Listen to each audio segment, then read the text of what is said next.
salut les amis. Eh ouais, aujourd'hui une petite vidéo pour vous montrer comment je réalise ma propre farine de poisson. Alors pourquoi de la farine de poisson? Tout simplement parce que ça me permet de pouvoir réaliser des appâts à la carte, des bouillettes.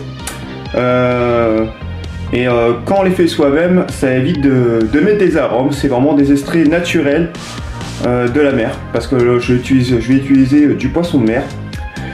Donc voilà, je vais vous montrer ça tout de suite. Donc, première étape, sélectionner un poisson, ou du moins si vous arrivez à avoir du poisson ou même des carcasses de poisson, ça fera l'affaire.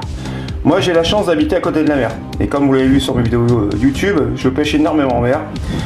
Donc là j'ai un stock de merlan, voilà. Alors déjà c'est un poisson que j'apprécie pour le mettre en farine, parce que c'est un poisson qui sent extrêmement fort. Donc là bon, j'ai découpé les têtes, hein, je les ai vidées. Mais là ce qu'on va faire, c'est que je vais les découper encore en petits morceaux, vraiment en petits morceaux. Et vous verrez la suite. Bon voilà, là le poisson a été découpé, hein. Donc là je les ai coupés en mode filet, hein, comme si j'allais les manger. Bon là j'ai laissé la peau, hein, mais en mode filet avec les arêtes, tout ça. Ça aussi pareil, ça va passer dans la machine. Donc voilà pour ce qui est du filet. Maintenant, ça va partir à la cuisson. Donc voilà pour la seconde étape. Donc là, j'ai mis mon poisson dans une machine qu'on appelle un déshydrateur. Un déshydrateur, maintenant, vous en avez des pas trop chers. Entre 40 et 50 euros, vous pouvez en trouver un bon. Là, j'en ai un que j'ai trouvé, franchement, et j'en m'en plains pas depuis que j'utilise. Un déshydrateur, à quoi ça sert? Ça permet de faire sécher le poisson. Alors bien sûr, c'est pas fait aussi que pour le poisson, ça peut être pour plusieurs trucs. Ça peut être pour des fruits, enfin bref, pas mal de choses. C'est pour faire sécher les aliments en fait. Donc voilà, c'est là je les ai posés dans plusieurs compartiments. Donc là on a tout ce qui est vraiment la chair là. Et là en haut j'ai mis tout ce qui était avec les arêtes. Donc on va fermer le couvercle. Hop. On va le programmer. Donc là, on va programmer. Alors, normalement, il faut compter 6-7 heures normalement. Mais moi, généralement, je mets plus que ça. Je mets 10 heures. Voilà. Et au niveau de la température, je vais monter très haut. Je vais monter à 70 degrés. Donc là, c'est parti. Voilà, c'est parti pour 10 heures à 70 degrés. Donc, il n'y a plus qu'à attendre. Voilà, il reste plus qu'à attendre 10 heures, tant que le poisson soit bien séché. Après, il existe d'autres techniques pour faire sécher son poisson. On peut utiliser un four.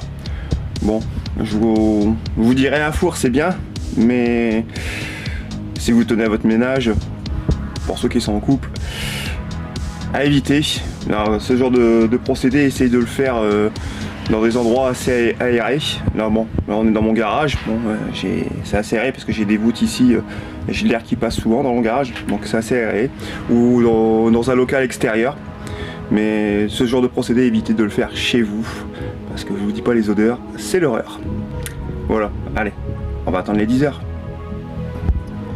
Voilà, 10 heures sont passées. La machine s'éteint automatiquement. Et là on va voir un petit peu le résultat.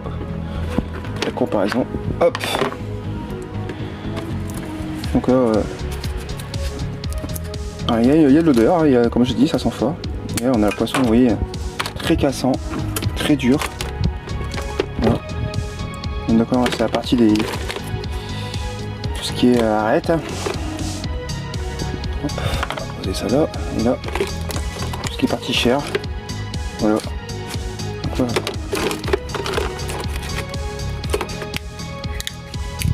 voilà, très cassant, très dur. Il n'y a plus qu'à passer ça au mix. Donc autre étape. Donc là pour l'instant je vais les mettre dans un mixeur. Histoire de casser des gros morceaux. Parce que c'est assez costaud. Hop.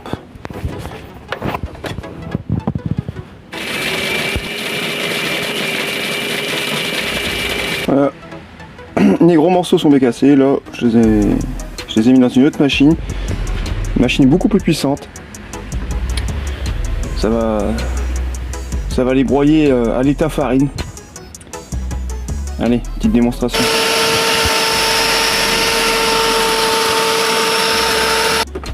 Hop. Voilà. À l'état. Alors là, on va passer cette matière là avec un petit tamis pour récupérer la farine. Et on va continuer de procéder juste à temps que tout soit en farine. Voilà. On va utiliser plusieurs fois le tamis. Voilà ce que ça donne. Une belle farine. Idéal pour pouvoir rouler des bouillettes. Ou si quelqu'un d'autre veut s'en servir pour autre chose. Voilà. Plus une farine très fraîche qui sent assez fort. Impeccable. Voilà les amis, donc là c'était la première fournée. Donc là je vais attaquer le restant de ce qui est séché là, donc pour avoir un peu plus de farine. Alors cette technique je le dois à deux personnes de mon entourage, de très bons amis.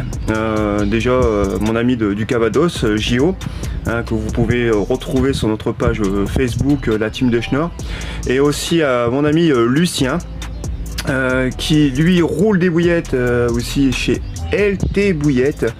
Donc voilà, il fait de la vente de bouillettes, il vend de très bons produits, et c'est un peu grâce à ces deux personnes là qui vont m'ont montré cette technique pour avoir de farine de toutes sortes. Donc là forcément je vous savais faire du poisson, mais ça peut être de tout.